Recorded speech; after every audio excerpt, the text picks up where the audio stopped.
Well, hello, everyone. This is great to see you all here tonight, especially because it looks like it might rain again. That keeps people at home.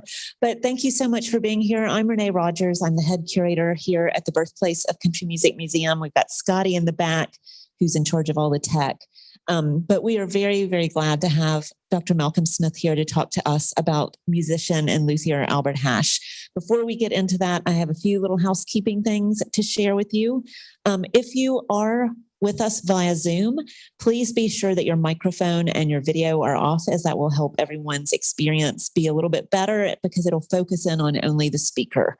For those of you who are here in person, if you haven't been with us before, the bathrooms are down the hall to the left if you need to go to the restroom. And if you do need to leave early before the end of the program, please leave from the door right outside the performance theater because the front doors will be locked in about 10 minutes.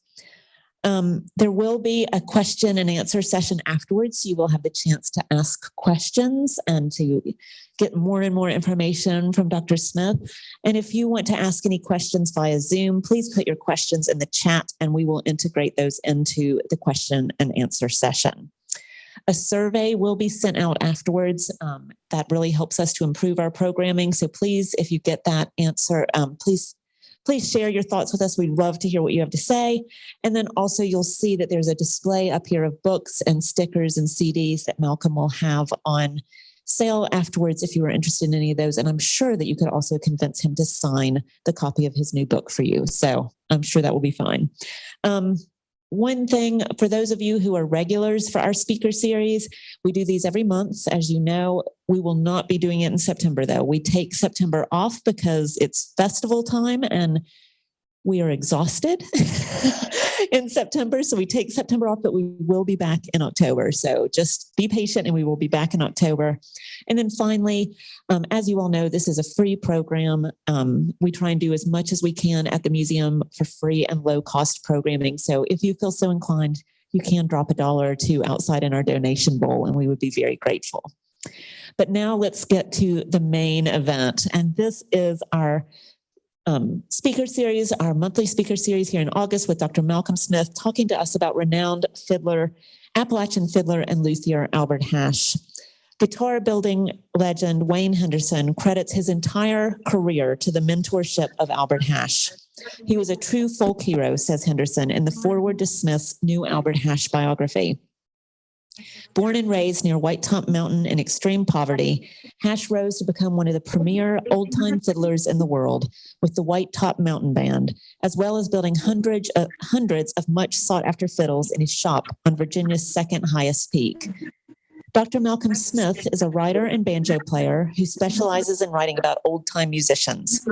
Besides writing the biography of Albert Hash, he has written countless stories for the Old Time Herald, Sing Out, and other magazines.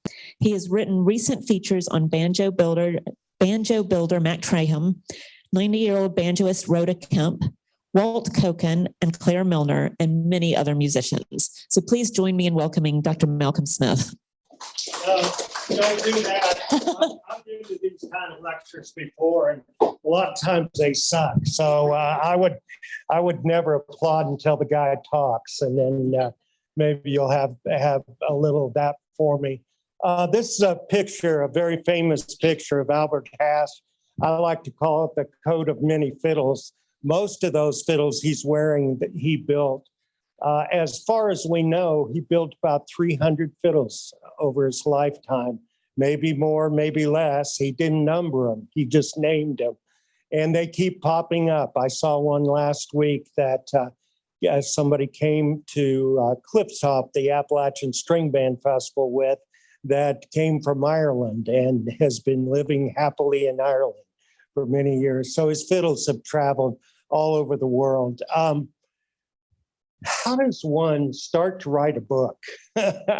I'll tell you, I got hoodwinked into it. I was sitting up on the Blue Ridge where I live over near Indian Valley, Virginia, and I was at a church picnic when my minister leaned over and said, we were playing music. I was playing rather loudly on the banjo, and my minister leaned over and said, I need to talk to you. Now, whenever a minister says something like that to me, I feel like I need to run. But this man's name was Edwin Lacey, and Edwin is a unique Presbyterian minister who had a former career as a banjo player and then had the calling and became a Presbyterian minister. But he started a church that many of us attend over on in Indian Valley that has had all the pews removed, and we rock instead. We're all in rocking chairs in a big circle. We have our dinner on the ground before dinner so we can get all our gabbing out of the way.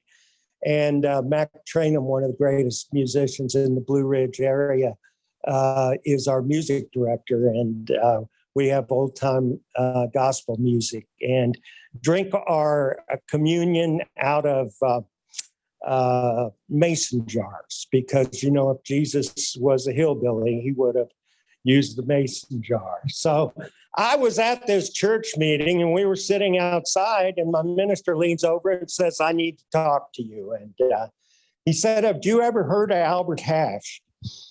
And I said, well, not really. I know a song that seems to be associated with him. And every old-time fiddler, every old-time musician has run into this Canadian song called Hangman's Reel. But Albert made and I'll play it for you in a minute, but Albert made it into a very special tune. And he took it from a Texas fiddler and translated it into North Carolina and Virginia fiddling. And it has traveled across the world with his style to it. In fact, the great folk singer John McCutcheon said the day that Albert was being buried up on White Top Mountain, he was playing at a festival in France. And as he was feeling really bad because he hadn't made it back to Virginia for Albert's funeral, and as he walked into this festival ground, he saw about 30 long-haired youth in a circle playing Albert's version of Hangman's Reel. And he just smiled because he knew Albert was still with us. Anyway, so I got talked into writing this book because Edwin had been trying for about 20 years to write it and had gotten about 5 sentences done. So he enlisted my help, and he's a very inspirational person. We started the journey, imagine this. So we started the journey at Wayne Henderson's guitar shop.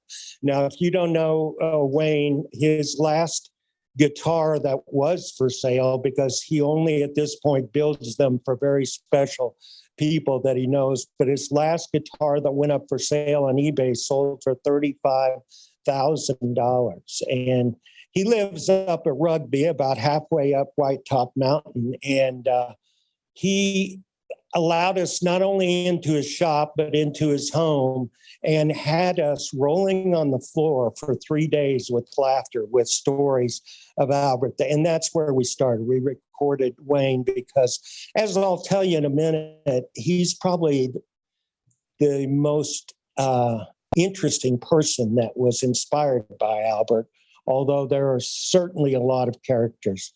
But instead of talking a whole bunch, what I'd like to do is share with you some of Albert's music. And then in a minute, I'll tell you a little bit about his childhood and what it was like up there on White Top Mountain. This is a rare recording that was made by a fellow who was going to make a documentary about Albert Hash, and then Albert passed away suddenly. He was only 63 years old in about 1983, right after he had played at the 1982 World's Fair. But this is a recording late in Albert's life, and you'll see here his niece and nephew playing with him. Now I'll tell you a little bit about them. Let me go back here and act like I know what I'm doing.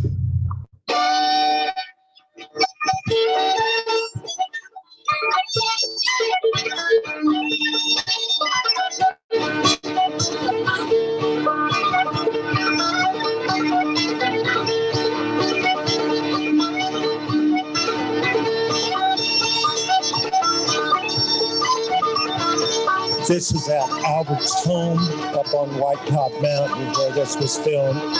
And he built that for his wife to be her sewing shed. And now it's filled, and then of course by then it was filled with instruments and men playing instruments.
That is a tune that Albert's version was unique to Grayson County, and it's called the Johnson Boys. And some of you have heard it played with words. There were words written to it. It's an old tune, though, in Grayson County, that melody. And that fiddle that Albert was playing was from the spruce up on White Top Mountain. That's where he started getting his wood in the beginning. And then for most of his life, he was able, because of the deal he worked out with the Forest Service up on White Top, to go up and harvest some of the dead and dying trees on top of White Top. I'll just, as we play some music here, I'll flash and talk a little bit about some of the highlights of Albert's life. He was born in 1917. Up on White Top Mountain. He was the third of four brothers, and I'll show you a picture of them in a minute. This is his wonderful wife, and the two of them were married early and stayed married for a long time. And she lived on beyond Albert. This is probably the second tune that he's most known for.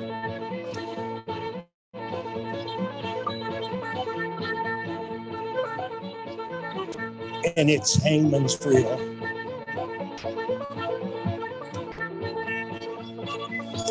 In his lifetime, we know of at least 300 that we were able to track of the fiddles that he built. And he built banjos, he's built mandolins, and one guitar, said he'd never do that again. But one of the most powerful things that I want to talk to you about tonight is his influence on luthiers or instrument builders throughout the region. We know of at least 30 major, including Wayne Henderson, but many more luthiers who went to Albert's shop and learned. One of the fascinating things in his story is that he played Grayson and Witter were the great singers of early country music, and they recorded here at the Bristol Sessions. Well, Henry Witter did. He was from Freeze, Virginia, and he was a balladeer and a songwriter and guitar player. And Mr. Grayson was his fiddler, and Mr. Grayson passed away in a car accident. He fell off the outside of a vehicle into the river over at Damascus as they were crossing the bridge, and he was blind and he was trying to get a ride home, so he was hanging on to the outside of the car, and he carefully put his fiddle inside, and the family didn't have room for him, but they let him hang on the running board.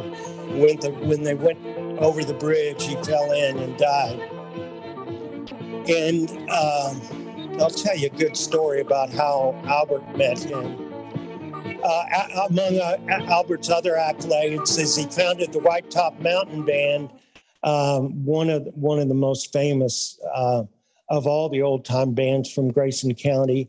He founded really what we call jams, or the Junior Appalachian Musicians Program, which right now has about 2,000 young people in schools across 4 states learning fiddle, banjo, mandolin, other traditional, and guitar, other traditional instruments. But they based the entire national program on what Albert had done at Mount Rogers Fire Station and later Mount Rogers School.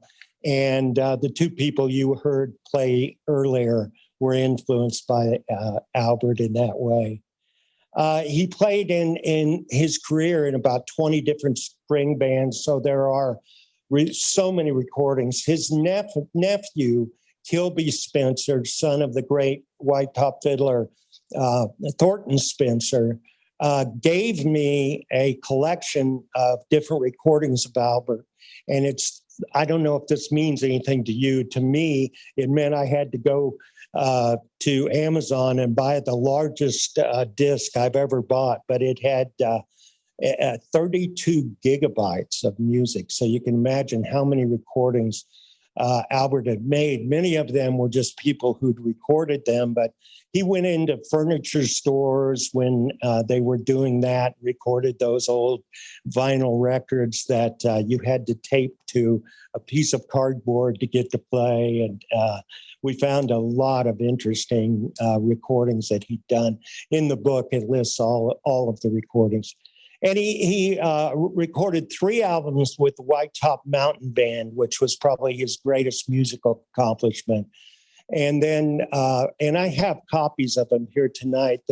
Recently, the Field Recorders Collective, which is a group of nonprofit audiophiles who have honored fiddlers like Albert, who they felt should have been recognized by putting out CDs posthumously of their work. And through the collection of Wayne Henderson and also of Kilby Spencer, they've put out 3 volumes of his music, and each of the CDs has about 30 different fiddle tunes on it. It's pretty amazing.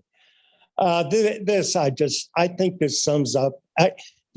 People would say, when we went to interview him, we did 100 hours of videotaped interviewing about Albert. And when we went to talk to people about Albert, they'd say 3 things. 1, he was the nicest man they'd ever met. 2, that he was a genius. And 3, that he never had a bad word to say about anybody. And gosh, I guess if you could live a life like that, we'd all be in better shape than we are right now. But this is how they honored him.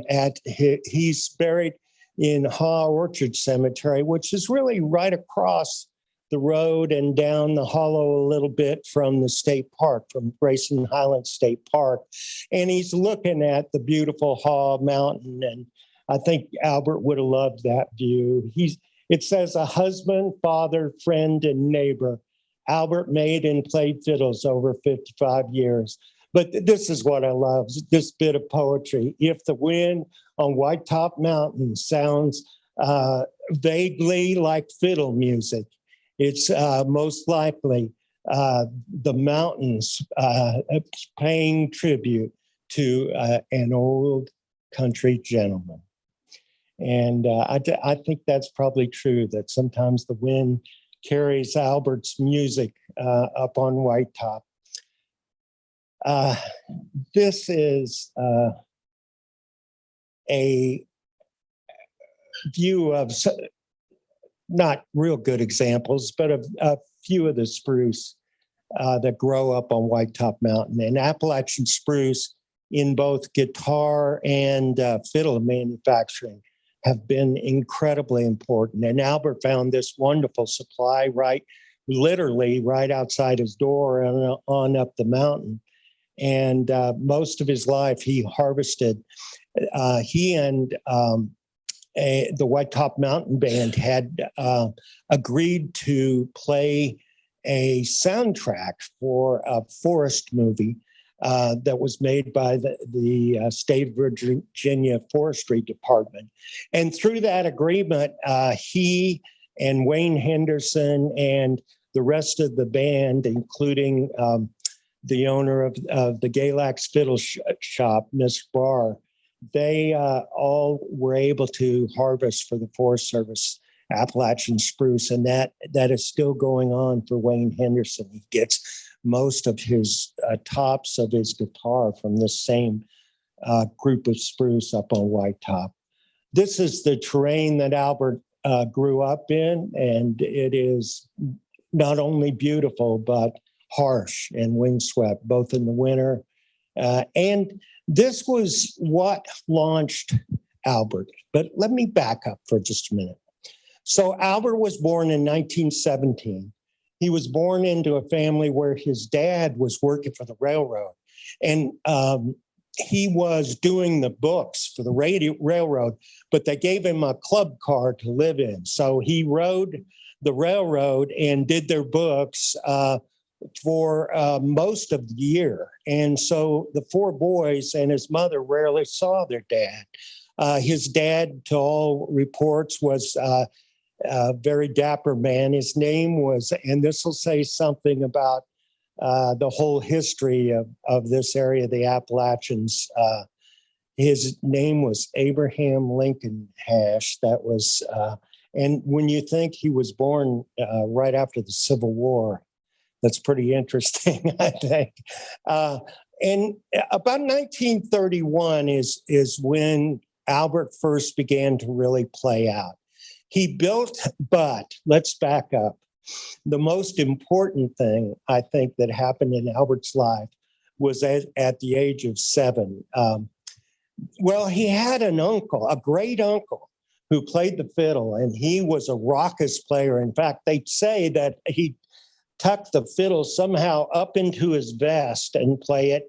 And he'd rock the bow so hard that it would grab his mustache sometimes and pull it down when he was playing. And his uncle was playing at the Mount Rogers School one night, and he got carried away so much that he fell off the stage. And Albert said when he did, his bow went up in the air and his fiddle went the other way. And he said, "Grab that bow." He didn't care about the fiddle for some reason. He was more worried about his bow. But he was influenced by his great uncle, and later would, as a high school student, would go back and stay with his great uncle and learn many of the ancient old Grayson County tunes from him. But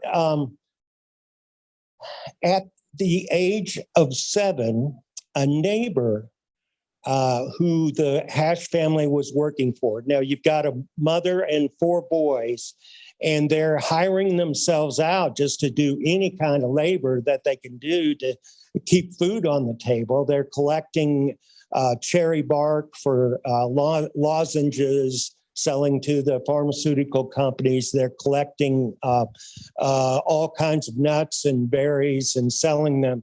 And then there was a local fiddler who was a young man. I mean, he was older than Albert, certainly, but he was a young man. And he had come in because his parents had died into some good corn land. And so he had asked the Hash boys and their mother to help him with hoe the corn and get it up. And they were over there one day, and an voracious thunderstorm came. Albert was 7. And they ran to this man's house, this young man's house. And Mrs. Hash said, Albert would like to know if you'd get your fiddle down. And so he did. And it was the first time that Albert had ever heard a fiddle close up. He was 7 years old. And 3 different accounts of the same story are that he went running down the road with his hands over his ears, screaming, saying it was the most glorious thing he'd ever heard. And that began a lifelong love affair that Albert had with the fiddle. At the age of 9, he had wanted a fiddle. You know, any musician in this room knows this, but car collectors and other people know this. You want something so bad that you wish for it every day. And Albert finally went to sleep one night at the age of 9 and dreamed how to build a fiddle. He told this story at least 100 times and recorded it that we could find too. He made a recording of the story when he was older.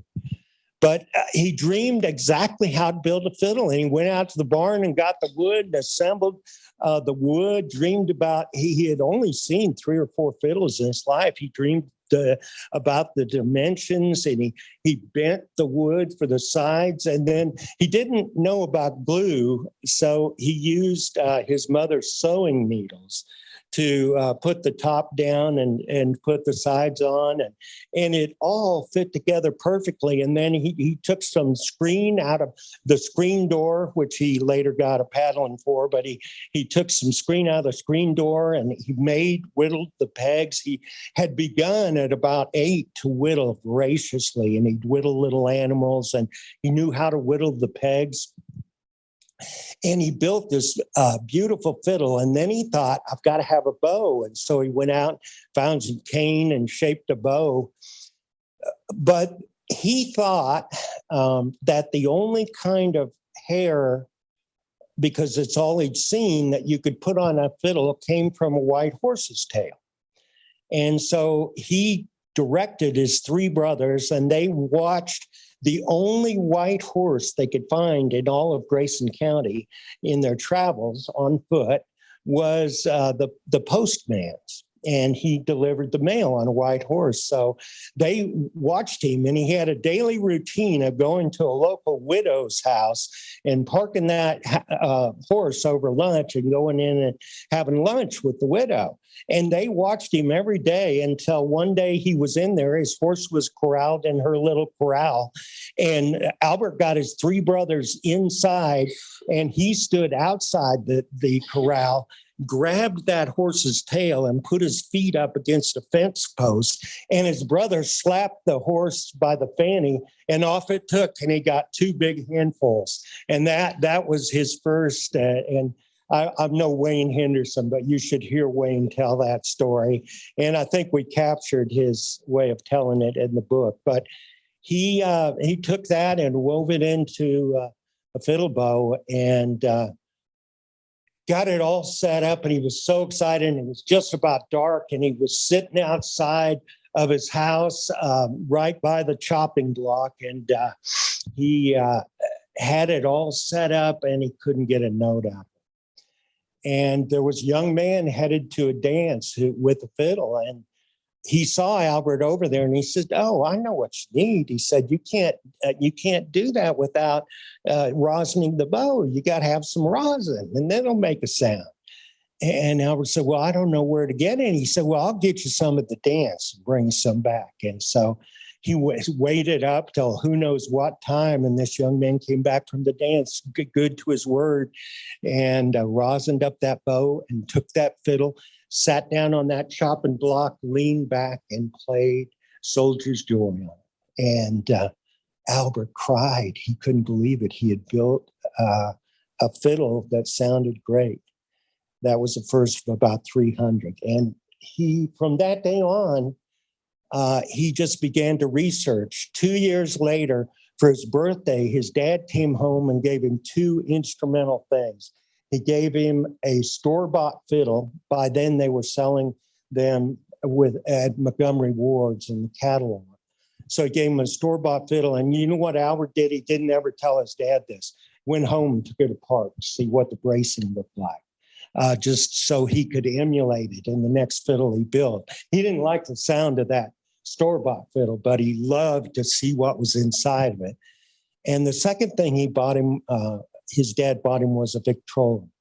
And he began to play the music of the Georgia Yellow Jackets. He played Jid Tanner and the Skillet Lickers. He played incredible fiddlers. And he began to soak all of that music up. But he was still hearing the music of his great uncle. He was still hearing the music of his neighbor. He was still hearing all the music that was alive in Grayson County. And he began to assimilate that. By the time he was 15, he was an accomplished fiddler. And we know that because that's when the White Top Folk Festival happened in those years. And in 1932, he headed up with his brothers, walked all the way from Lansing, North Carolina, up White Top Mountain to the festival that they had up there. It was an incredible festival. People from all over the world, academics came, and it was a showcase, really, the White Top festivals. They held 5 of them. And then what happened was it got flooded out in 1940, and they never resumed it. But these were instrumental in developing the musicianship of local people around Grayson County. And people traveled from North Carolina and other places to play. There's some controversy in the history over White Top Mountain, but because one of the things that just one of the promoters, it was mostly put together by a woman in Abington, but one of the promoters had sort of a political agenda that he wanted to further white music in America, and so they did not allow Black performers.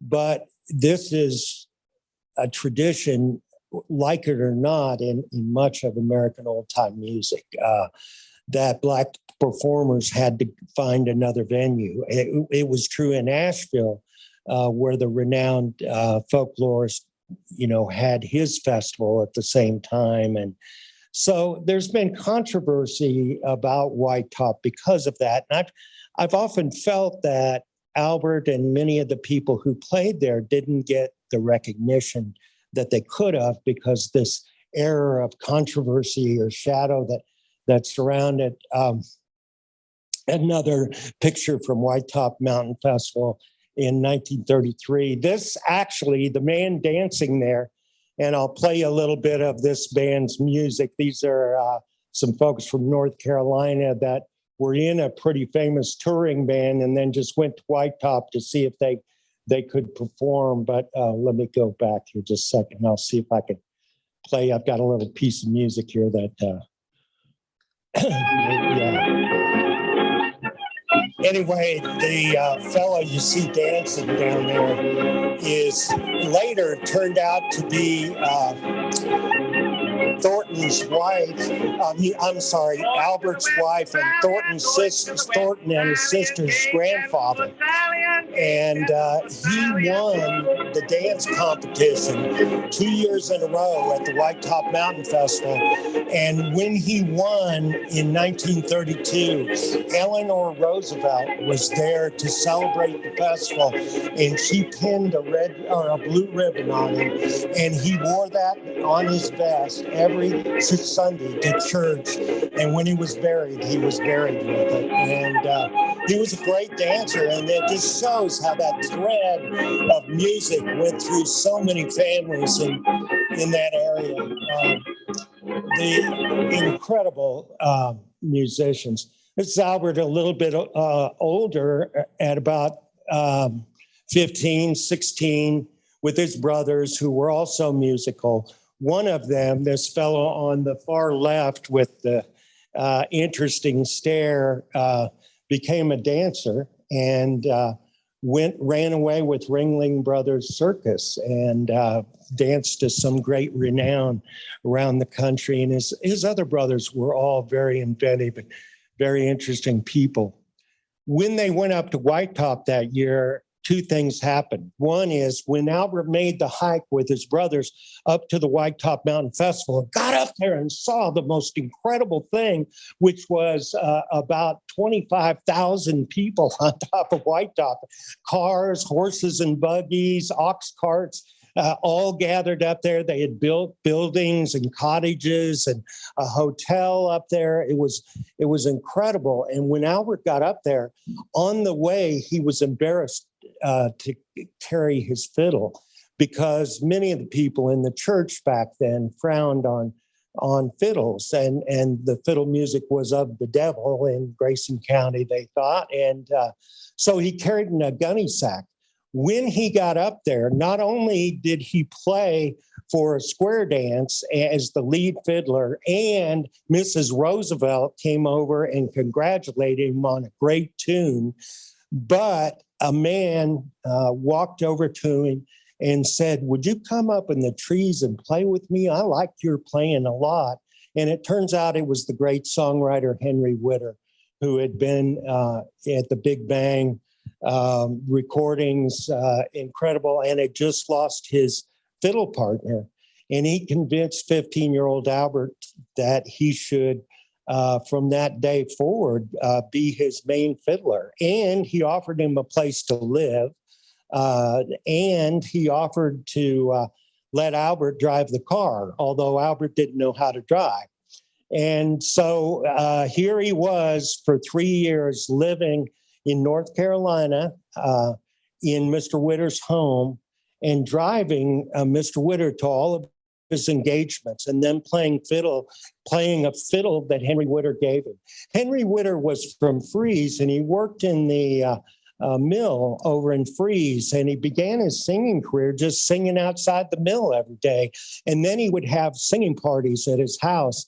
And soon his reputation as a great songwriter spread, and about 10% of the bluegrass songs that you hear today and many of the old time tunes were ones that Witter either brought forward or had learned himself. There's a fascinating book that just came out a couple of years ago about Grayson and Witter.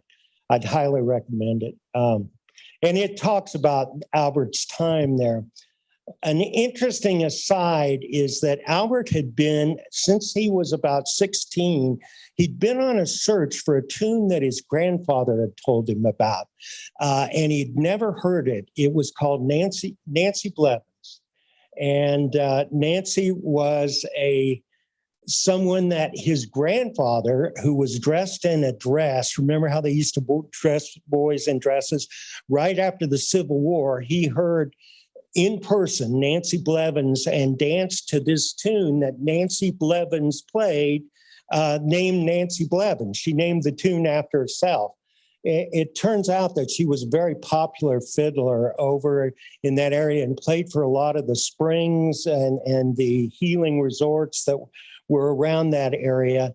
And I think Albert just thought that from what his grandfather had said, that she was related to him. but turns out in the end she wasn't. But he was on the search for this tune, Nancy Blevins. Well, interestingly enough, he didn't know it, and Henry Witter didn't know it. But when he lived in Witter's house, he lived right next to where Nancy Blevins had grown up and done most of her fiddling. And it's just one of those ironies that people encounter in life, you know. But anyway, at the age of 15, he had his first great gig playing at the White Top Mountain Festival. When he got done with that, he also had a colonel from England wanted to take his picture holding his fiddle. And he was so proud to hold up this handmade fiddle that he never, ever put his fiddle in a gunny sack again. He carried it proudly out when he went to play or in a beautiful case, most of which he'd made. It was just, the beginning of a realization that later he would give to other people. And it's kind of an Appalachian idea, really. The realization was that you could make something very utilitarian, like a fiddle for music, but you could also make it a work of art. And later that idea is what launched Wayne Henderson's career. There's Henry Witter, just kind of play a little music, tell you he was from Freeze. He was at the Bristol Sessions. He crafted hundreds of ballads, many of which are still being sung today. Played with the great duo Grayson and Witter. He recruited Albert, saw his talent at the age of 15, played with Albert for 2 years after Grayson's death. And then what happened is they were coming down one of those mountain roads, and Grayson was, for some reason, Witter was driving, and he had diabetes and would get the shakes really bad. And he was shaking, and they were going straight down a mountain road, and Albert had to drive from the other side. And Albert decided that was the end of his career with Mr. Witter. He gave Albert a fiddle that he made, and Albert kept it for most of his life. And he lived next door to Nancy Blevins. This is during wartime, and Albert had fallen in love with a local dancer and a beautiful woman, Ethel. And this is a picture of them living up in Northern Virginia, because Albert and his brothers all did alternative service rather than go into World War II. And he worked in a bomb factory where he learned to be a machinist. And this became really important to his life. But back home, he had fallen in love with this beautiful woman, and he couldn't stand it. After 3 years and the war winding down, he went back and demanded that they be married right away. And she was hemming and hawing around. And then she had a good out because the preacher was sick, and Albert wanted to get married today. He didn't care. He put her in his car, drove over to the preacher's house, took Ethel into the preacher's bedroom, and the preacher, laying in bed with the flu, pronounced them man and wife. And that began an incredible married career. She was, to every account, the most loving, caring woman that almost anybody knew. And during her lifetime, she not only cared for her own parents, but she cared for Albert's mother, too, who moved in with them. And after raising 4 boys, developed a sort of mysterious illness and was not able to function really in day-to-day activities, but she was always there and a presence in their lives. When Albert was living in Lansing, and he had his workshop outside in a bus where he was building instruments, a folklorist from New York City came and had heard about Albert's playing and wanted to record him, the great Art Rosenbaum. And Art came to Albert's house and recorded about 10 fiddle tunes that Albert played beautifully. And then from the back, he said, Albert, do you know any ballads? And Albert said, no, I really don't know ballads. I don't know anybody that does. And from the back room where his mother had been listening to everything, she jumped up out of her sick bed, came running into the living room and said, I know three, and sang them. And Art Rosenbaum recorded them. And The Art of Mountain Music, his great compilation of Southern music, she's singing on them. And Albert had learned his love for music working with his mother. The other three boys were better built, and Albert always had heart problems, kind of ailments. So being sickly, he stayed home with his mother while the boys were out doing more manual labor, and he helped her do the house chores and things like that. And it was never endingly interesting. One day she left him alone for 3 hours, and he had developed a machine that was operated by foot that would play and chord the guitar. And he played the fiddle and chorded the guitar at the same time in the living room when his mother came in, and she said, good Lord, I thought you were doing the washing. Albert had an incredible sense of humor. He was like many great Appalachians. He loved to tease. And here he is playing some sort of instrument that looks like it involves a banjo, a gourd banjo, and a fiddle neck. I have no idea what that is. But that's his what he called his laboratory. That was a bus across from the school, and he did all of his work out there. He became a machinist, went to work at Sprague Electric. He didn't know really a lot about reading and writing or writing anything down. In fact, one of the people we interviewed was a man named Jerry Smith, who's a great musician, guitar player up in that area still. And Jerry's job at Sprague was to follow Albert around, and whenever he fixed something or designed a machine, he had to notate it all so they could replicate it. So his job, and he had great respect for Albert, was just to do whatever Albert did and write it down. He was at one point he became fascinated with clocks. He built, and many people who visited Albert in his middle years remember that in his house on Cabin Creek, he had this incredible grandfather clock that he had built, and it would chime away. But the interesting thing about the clock is all of the workings in it were wood. There was no metal, and he had figured out all the gearing and the circumferences of every gadget in it. He had a mind like no other. He collected clocks and repaired them.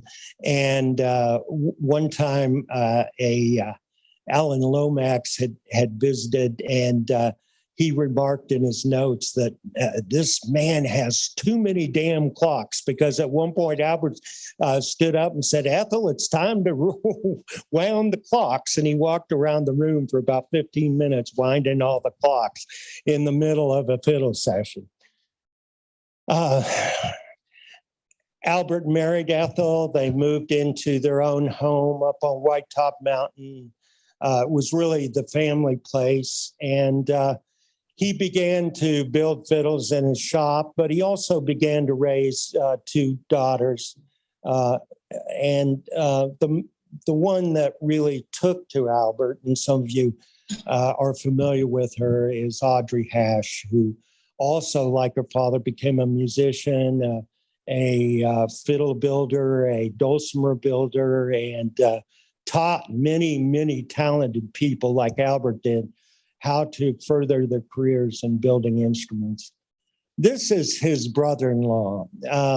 When he married Ethel, Thornton Spencer was part of the deal, because he was the little brother who would not leave little brother-in-law who would not leave Albert alone.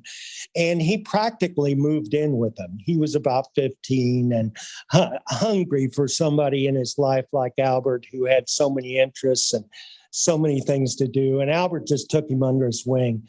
And the famous story that's in the book is that Thornton, at about 14, I think, Albert was going on a trip to see his brothers for the weekend.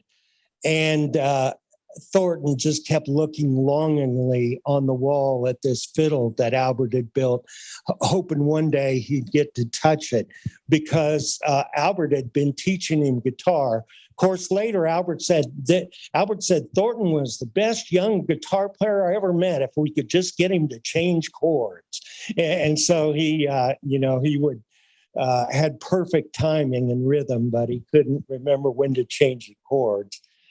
He looked up at that fiddle, Albert did, and said, "I'm going to show you two tunes." One of them was Cackling Hen. Do you remember what the other one was? One of them was Cackling Hen.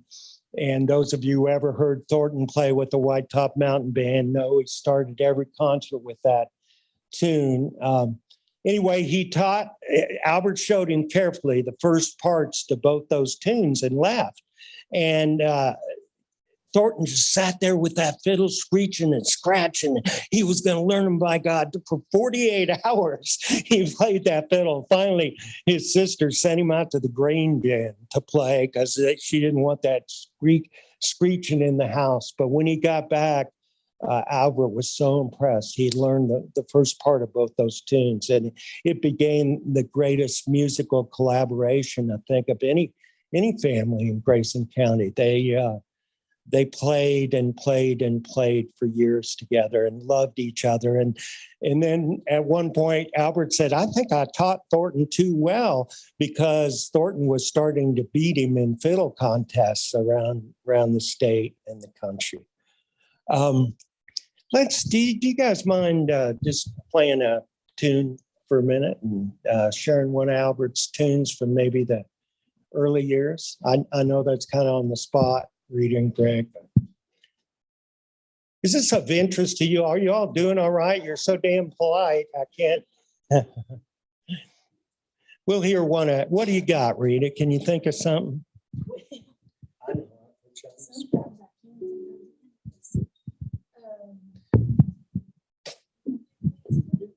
Yeah, play that tune about Nancy Blevins. That'd be a good one. Albert looked for this tune and he finally found it.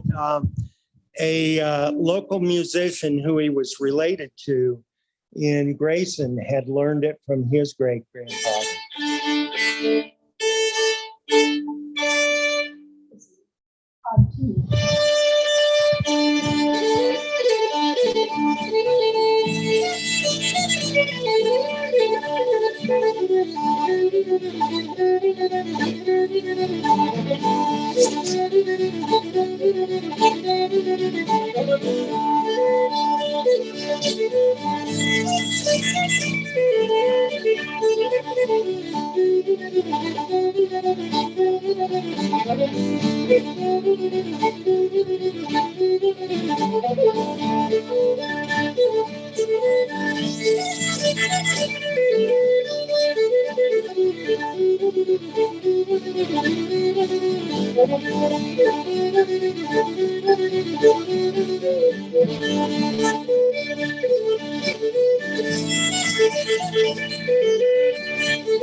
Rita Scott and Greg Coxon. Thank you, guys.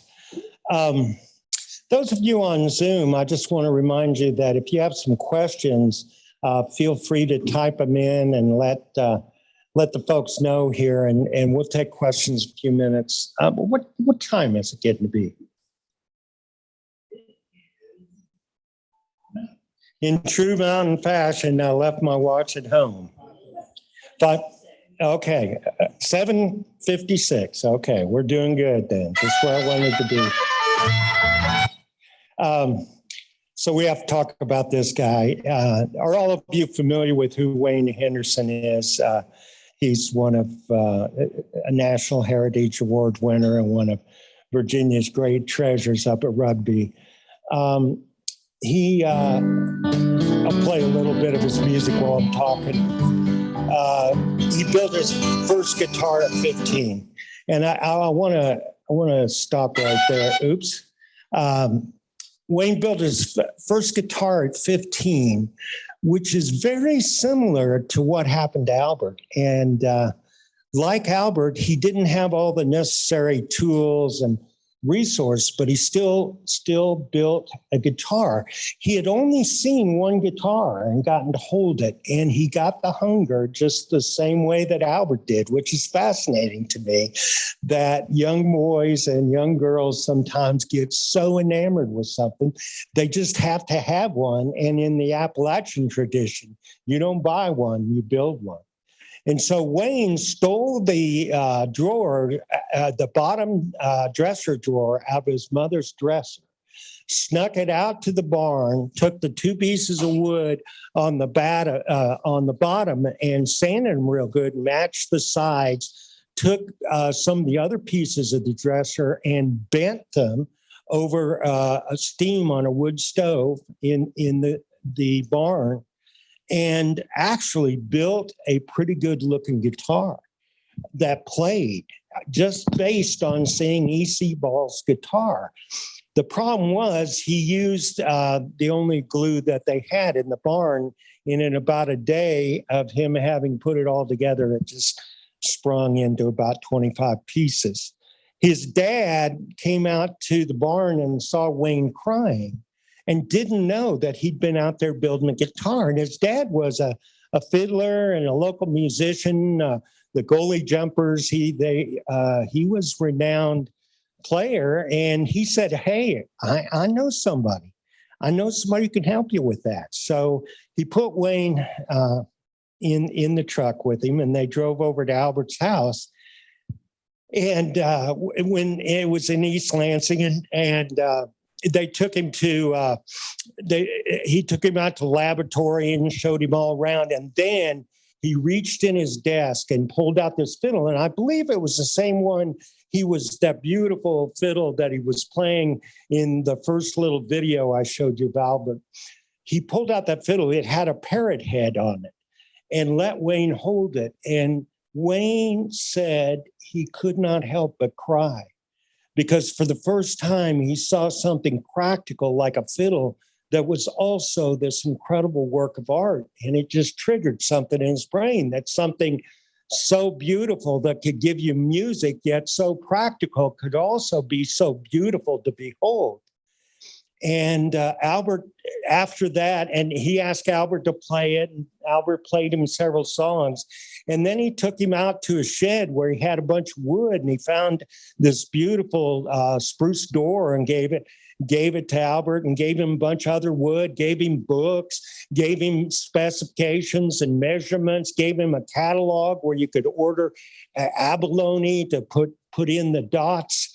And Wayne went home just thrilled to death, and he couldn't believe his good fortune, and he went almost crazy for about 6 months. And every once in a while, he'd write Albert a letter.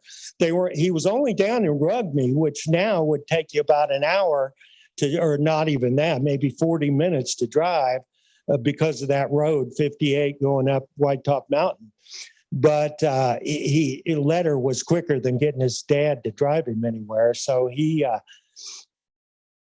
asked Albert several questions, and Albert was patient with him and helped him. And then one day he was so proud. He got his dad to drive him down to Albert's shop, and Wayne got out, walked in the house, and held up this beautiful dreadnought guitar that was designed after the old Martin that E.C. Ball had. And it was nearly perfect. And Albert looked at him and said, damn, boy, if I'd known you were going to build something that beautiful, I would have given you a better piece of wood. And that started Wayne Henderson's career. he and Albert became fast friends, and for the rest of Albert's life, Wayne was a part of it. He played in 3 different bands with Wayne and his brother Max, and they begged him to fiddle with them on the radio show that they had. And he and Albert became inseparable.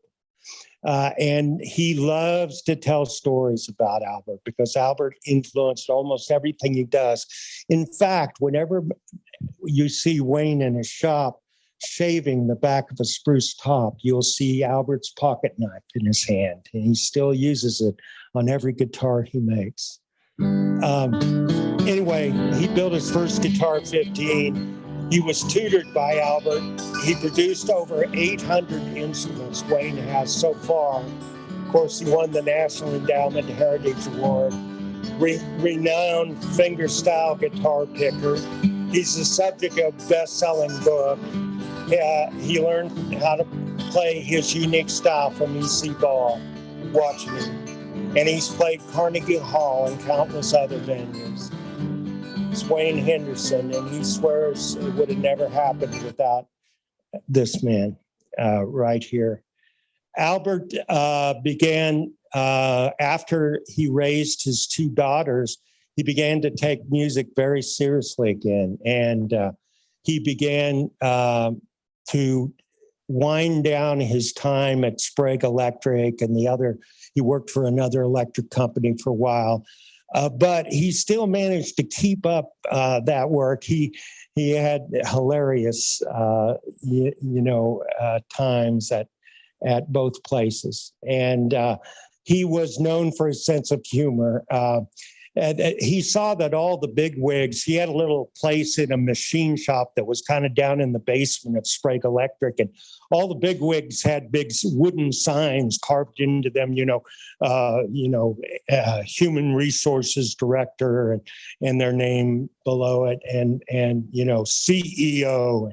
So Albert put one up and said Albert Hash proctologist, but when the nurse came by, he hid it because he was embarrassed by it. But he was a character. There was a young man that was apprenticing under him, and one of the women in the electric plant, had a problem with her machine, and she was a young single woman, and they went running down to help her.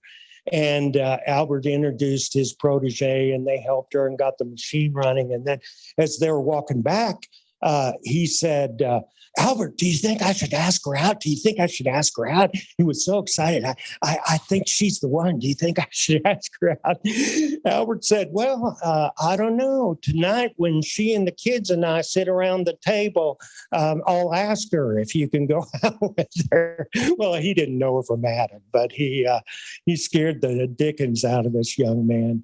Those stories are told over and over again.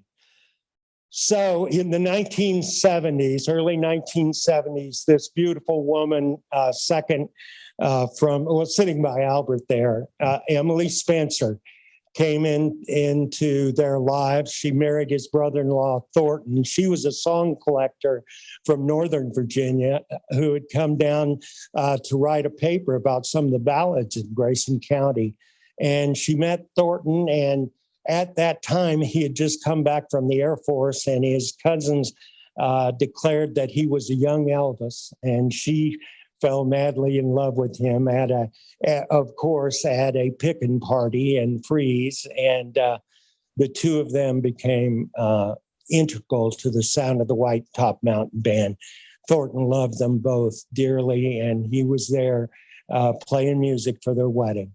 The young man playing the banjo there is a good story. Flurry Dow, he was a runaway from Alabama. His sister was involved with a young fiddler named Martin Fox, and they were in search all over the country, the 3 of them, Flurry, his sister, and Martin Fox, who was driving, and the fiance. They were in search of real mountain music, and they happened by Thornton's store. That's where they were sitting. He had a store right up by Mount Rogers School, and he was renowned because people would come in, and he wouldn't stop playing the fiddle. He'd just say, "Put your money on the counter." And that's about as hard as Thornton worked a lot of the days there at the store. He never opened the store before noon because he was out coon hunting all night. And then they'd stay open till almost 11 o'clock at night because they were jamming all afternoon in there. It had been his parents' store, and he ran it successfully for many years, but they dropped Flurry off. This girlfriend and boyfriend wanted some alone time, so they just dropped Flurry off at this store in the middle of White Top Mountain, and drove off and left him there. And Albert and Thornton saw him out. They were having a big jam, and they pulled him in because he was carrying a banjo, and he knew one song, and Cripple Creek, and he played it for him. And Thornton looked over at Albert and said, "I think he's teachable." And Albert did too. He spent the next 12 years living with the various members of the White Top Mountain Band. And they introduced him to a great old banjo player up in Grayson Highlands by the name of John Blevins. And they said, if you want to really learn banjo, you got to go live with John. Well, what they forgot to tell him is that John was a tobacco farmer. So that was the hardest work this young man was ever going to do in his life. But that's how he got a banjo lesson, was helping on the tobacco farm. At this time, in the 1970s, there was still not electricity in most parts of Grayson County in the Highlands. And only about 40% of the houses had running water. So, and we're talking the 1970s. It was a very, very different world. And the music fit the lifestyles and the incredible tenacity of the people who lived there. And Albert became a collector during those years. He collected great tunes from the local people, as did Thornton. And Thornton was really a great scholar of old-time music and where it came from. The White Top Mountain Band won every band contest in about 14 counties. They played on the radio. They played anywhere they could. And for most of the members, that's Tom Barr, who owns Barr's Fiddle Shop in Gaylocks, and his wife. These were the essential members of the White Top Mountain Band. They played at the Smithsonian. They played at Wolf Trap. They were invited to Cornell University in New York. They're invited to 14 other universities. And Albert's career really culminated with playing at the 1982 World's Fair, where he also played with another fiddler from a couple of counties and one state over, Tommy Jarrell. And we've never been able to confirm, but it's thought by many that the two of them roomed together at the World's Fair. And wouldn't I have loved to have been a little mouse hearing Tommy Jarrell and Albert discuss music. Albert had the same kind of following in many ways that Tommy Jarrell did. People came from all over the world to listen to Albert play, to visit his shop, to order fiddles. We found fiddles in Russia, Ireland, all across the world that were bought in Albert's shop. And one of the things that he did consistently is try to get the local kids involved in music. And in so doing, because most of them couldn't afford instruments, or their families couldn't, he would teach them how to build it, or he would build one for them. And that thinking evolved in about 1981, shortly before Albert's death, into him going before the school board at Mount Rogers and saying that it was a crime that the district did not have a music program for the kids. And he asked permission to fix that. And with Emily and Thornton and a woman from Conarock by the name of Mrs. Grimm, they started a little music school they couldn't do it on school property. That was the stipulation of the school board because he wasn't a licensed teacher, but they could do it at Mount Rogers Fire Station. And when they called for kids to come, kids came from everywhere. And they were able to get instruments given to the kids and get them started. And they had a unique way of teaching in that they'd go to private lessons. Then they'd get to all the kids together in a big jam and they would play what they've been learning with each other. This became the prototype for what's now called Junior Appalachian Musicians and the Jams program. And when the founder, Wayne's former partner, Helen White, when she founded Jams, she recruited Emily and Thornton's help in designing the program, just as Albert had done. He was a genius with clocks. He was a genius with music. He was a genius with wood. And he was a genius with people. One final story I'll tell you, and then I'll shut up. I've been talking way too long. There was a minister who was Albert's minister, and can you imagine having somebody like Albert in your church? You know, he was ready to help with anything, and he lived not too far from the Mount Rogers Presbyterian, and he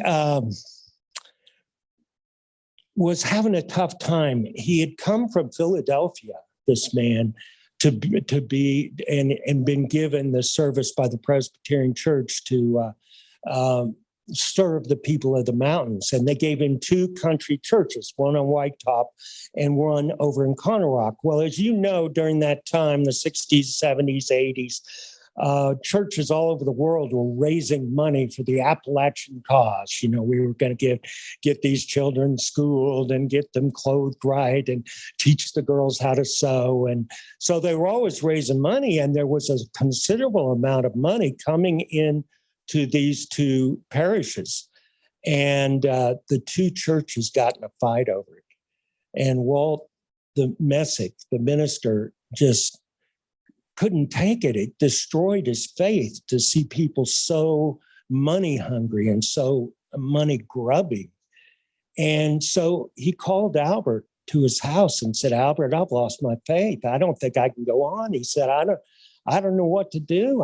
My life is at a standstill. And Albert said, "Well, I think what you ought to do is build dulcimers." And Mr. Messick said, "Well, I've never heard a dulcimer. I've never played one. I'd never learned how to play one, and I've never built anything out of wood." And he said, "Well, that's no problem.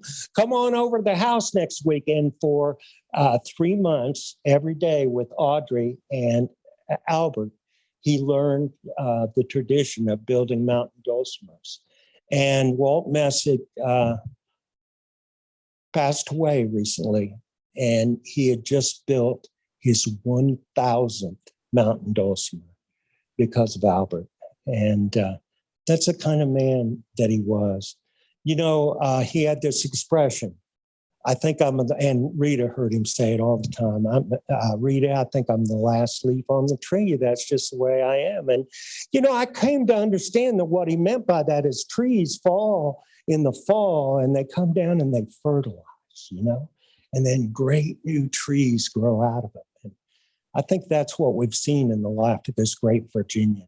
When he passed away that day that he had his service, the state of Virginia held a moment of silence in the Commonwealth for Albert Hash, and declared that his style of music and his style of humanity were among the greatest of the Virginians who've ever lived.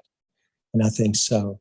And I'll just show you, when that Mrs. Grimm, you know, I told you that he recruited, when she came and started teaching guitar, she said, "Okay, Albert, but you have to teach my two little kids, Debbie and Brian."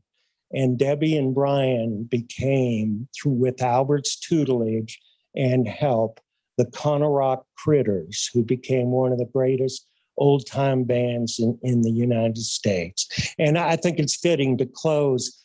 What I want you to watch is something you saw from Rita and something you saw Albert do in that video. He had a unique style of fiddling, which Brian is really the person who really got the power behind it. It's a circular motion that he uses with the bow, and it's unique to this area, or to Grayson area, and it is a powerful style. And I want to show you a minute of Brian Grimm because he learned from Albert. And there's a very famous Willard Gayhart picture, if any of you know Willard, the great illustrator down in Galax. It's called A Lesson for Brian. And there's curly-haired 14-year-old Brian taking a fiddle lesson from Albert. And there's Albert at one of the many fiddle fairs where he showed. This is actually at Ferrum College, where he's showing his fiddles around. If you would like, Rita has agreed, any of you before you leave, if you want to take a look at, she's got a couple of Albert's fiddles that she's been playing here tonight, and she'd let you take a look at them. But look at the intricacy of the headstock, of the back. He always carved things into the back. He'd use things for color, like bits of toothbrushes, anything he could find that had color in them to add to his fiddles, and he gave each of them a wild and crazy name. That's Albert Hash. I would love to hear what you thought of this book. It was a labor of love for 5 years of my life. Here's Brian Grimm and Debbie.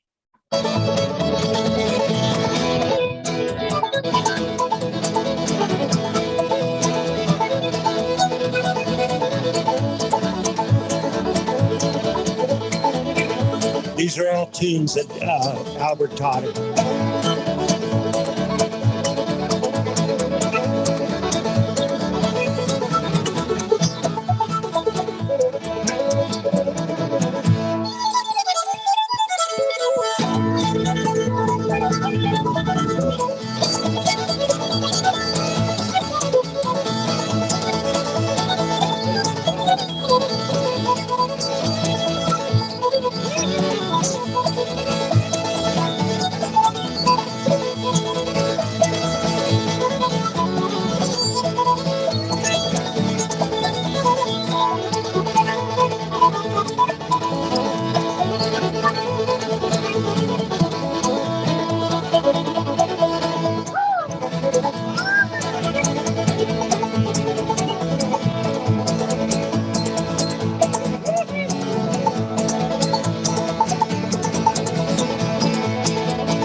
That's Debbie Grimm on banjo. This year at the Elk Creek Festival, they had their first reunion, and they won second place. And Brian was at least 20 years older than this picture.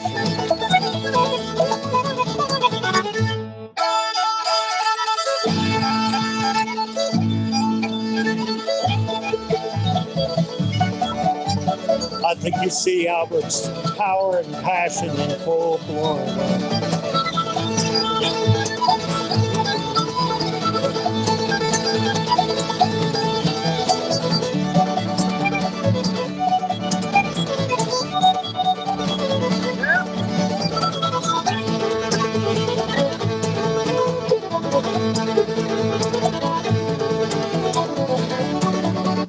Anyway, I could listen to that all night, but that's my contact information. If any of you have any questions or think of something after tonight, do we need to shut down the Zoom folks, or they've already? Oh, we still got a minute or two. Yeah, we've got a couple questions as well. So. Okay, well let's take one from the audience and then one from Zoom, shall we? All right. So if you want to take one from the audience and just repeat the question so the Zoomers can hear it.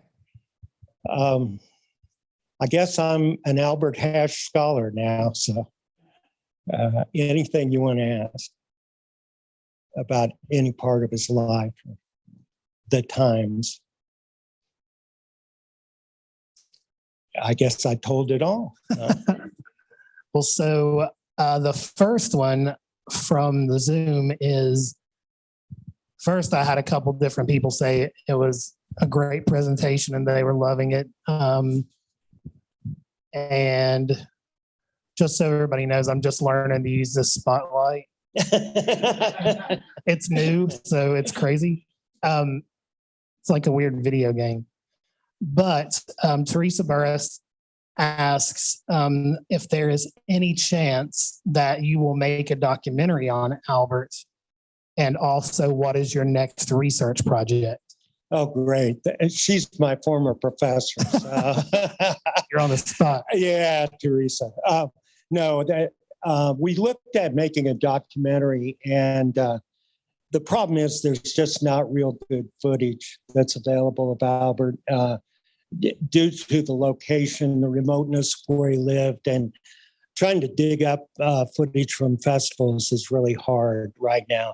And right now we're in a horrible catastrophe in that realm because Apple Shop there in Whitesburg, Kentucky, had thousands and thousands of hours of footage of people like Albert, Mother Maybelle Carter, great musicians from this area, and they're all underwater right now. And so it's been a devastating couple of weeks for that sort of work. But I am on another project. I'm taking a deep dive into the wonderful and incredible banjo player from Independence, Virginia, Wade Ward. And in the spring, last year we had the first Legends of Grayson get together at the old courthouse in Independence. And we were so encouraged by the turnout. We honored Thornton Spencer and his life and musicians. And then we honored Helen White and the Jams program. And next year, we're going to honor Wade Ward. So I'm hoping to have a book done on Wade. I've written 36 banjo players who have been deeply influenced by Wade, and they've all written beautiful things back. And we're working on his history, and I've been able to interview his granddaughter and several people who knew him. And so I'm hoping to have a little book done by then. And this year at the Legends of Grayson, which will be the first weekend in April in Independence, Virginia, we'll honor not only Wade Ward, but on the second day, we're going to honor the great Donna Correll, the wife of Jerry Correll, the Elk Creek fiddler. And Donna was a great folk singer and influenced many, many people in our area. So we're going to have a fun celebration then. And the other thing I'm working on, which is kind of a side project, I just got back. In fact, that's why I look a little blown away. I was just spent 9 days at the Appalachian String Band Festival in Cliff Top, West Virginia. And there, for anybody who goes there, the person who really runs it, I mean, the big arts people in West Virginia take all the credit, but there's a groundskeeper there by the name of Floyd. He is a legend, Floyd Rogers. And Floyd catches all the snakes before the campers get there and hide them in the woods. He's renowned for coming through the campground with a bear sitting beside him in a golf cart that he's relocating. You know, he has been at 25 clifftop festivals, and he's got a hat and a T-shirt and a story for everyone. So I'm working on the Book of Floyd, which will be his tales of 25 years of clifftop. Yeah, that sounds awesome. And I just put, for all the Zoomers, I put all of your contact info that's up in the chat. And then Emily Kilby asked, who was the winner of the White Top Dance Contest? And that was the question. Then she followed Uncle up with, Bud. I'm sorry. His name was Uncle Bud Spencer. Okay. Uncle Bud. And I'm sorry, Emily, that I didn't remember that at the time. And she asked, was that Thornton's grandfather? Yes, he was okay. Thornton's grandfather, Uncle Bud Spencer. And he was renowned as a dancer. But people like him, without that White Top Festival, would have never had a chance to demonstrate their incredible skill. And there were many. I wrote an article where we traced 18 different major influences in old time and country music that all got their start at White Top. It it was really an incredible thing to happen in Grayson County. And I just hope that we can rewrite the history books a little bit about it, because it's gotten a bad rap, and it shouldn't have. It was so good to the Appalachian people who were able to perform there in spite of who the promoters were. Yeah. Well, and she followed up by saying that the presentation was just wonderful in terms of bringing the man and the times to life. Her grandfather, Kilby, moved the family from the Sturgills area in 1915.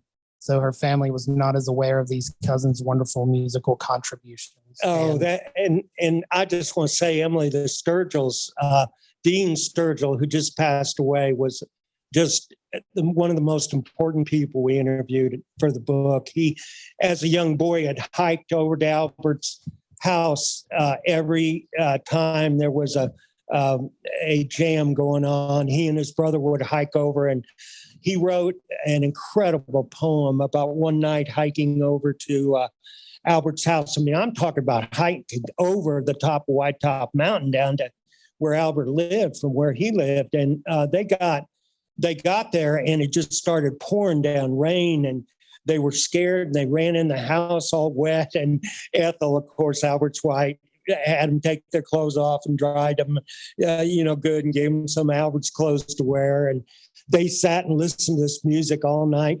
And then on the way home, he said that the clouds just opened up right as they came to these magnificent pines. And as they did, this was the magic of Albert, he always felt. As they did on the way home with that music playing in their head, they looked up and saw synchronous fireflies, just thousands of them going in time to the music in their head. And Dean had a way. He was a fiddler and a great character, and we owe a lot in this book to him. But you'll read his poem called "The White Top," or "The Freeze Gap Fiddler." The Freeze Gap Fiddler, in the book. Well, I think that's all except Renee has a question. Okay, Renee. Hold on, I've got the microphone for you. Oh, well, she's important. Oh, yeah, that's true. So my question is actually about Audrey, because you mentioned her a little bit about his daughter, Audrey, and she had such a huge impact on other luthiers down the line. So can you tell us just a little bit more about her? Yeah, Audrey Albert had two daughters, and his older daughter, Rita, help me, I can't think of, Joyce. His older daughter really took the side of Albert that was the people person, and she just became a lover and collector of people. And she's lived her whole life that. And when you see her daughters and people, they're just like that. They have that side of Albert. But Audrey was just like Albert, smoked cigarettes like Albert. She loved hanging out with her daddy. When he was little, she was always down in the shop playing in the wood shavings. And as she grew up, she got really interested in working with wood. And she started first building really unique dulcimers. She built wedding dulcimers where a husband and wife could sit on either side and play first. And then she evolved into even more beautiful. I happen to have a wormy chestnut dulcimer that she built that's incredible sounding. And she was a very meticulous artist. And when Albert passed early, he's only 63 when he died, complications due to smoking and a bad heart all of his life. He had fiddles that people had ordered that had to be done, and Audrey just took that on. And when she did, she started inviting young people, and there's two particular luthers here in Virginia right now that are just doing incredible things. One of them is named Chris Testerman, who builds all kinds of instruments and is meticulous and says he learned everything from Audrey. And the other is Jackson Cunningham, whose guitars have just won national and international acclaim. He's becoming the next Wayne Henderson. And neither of them ever met Albert, but they attribute everything to Audrey. she had the same teaching style, same gentleness, same loving Appalachian approach as her dad. And I never got to meet her, but my colleague that worked with me, Edwin, did, and he just said she was the most incredible person he'd ever met. But she held forth with Albert's Tools up there and for years after he passed until she died early too. Thank you. Well, it's been an honor and a pleasure to be here tonight. I'm going to ask them, Greg and Rita, to play us out. And what we do, I'll be over there. If any of you are interested in the book, I can sell it to you for what it cost. And I've got 3 CDs from the Field Recorders Collectors of Albert's music, and they are letting me sell them for $10, which is what it costs them to print them. So if you're interested, come see me. Otherwise, see me on the net or give me a phone call. And before they play, I'm going to just do a quick goodbye from BCM so that you can listen to their good music and then go over there and buy some books and CDs. But for those of you who are local, there's some things that are coming up that we'd love you to be aware of. August 11th, so just on Thursday of this week, we have our next Farm and Fun Time show with the Fireside Collective and Larry Bellerin and Joe Troop. That is here in this small theater, so it might be sold out, but you can, if it isn't, get a ticket now. If it is, you can watch that on Facebook Live. August 13th, we're hosting from 9 a.m. to 12 p.m. Our Rhythm and Roots Green Team is hosting a 5K plogging event downtown, starting at State Street Brewery. That's basically picking up litter while you jog. So it's how to keep your community clean. Again, that's a free event, but it's going to be a lot of fun. And there's going to be lots of gifts and raffles and prizes that you can win if you participate. August 13th is our monthly community jam here at the museum from 2 to 5 p.m. August 27th is our monthly bluegrass jam here at the museum from 2 to 5 p.m. September 7th to the 11th, we have the Virginia Museum of Fine Arts on the Road Artmobile, which will be here from Richmond, and they'll be here over festival also. September 9th to 11th is our Bristol Rhythm and Roots Reunion Music Festival. And October 4th, like I said, we will not be having a speaker series in September, but October 4th, we will have the Haint Mistress of Abingdon here with us to tell us ghostly and spooky tales in honor of the month of Halloween. So please do join us for that. In the meantime, let's give Malcolm a quick thank you before they start playing, because that was amazing. We so enjoyed that. Thank you all so much for coming out and spending the evening with us. And now let's listen to a little bit of good music. She was talking about Audrey. Audrey thought that still later.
We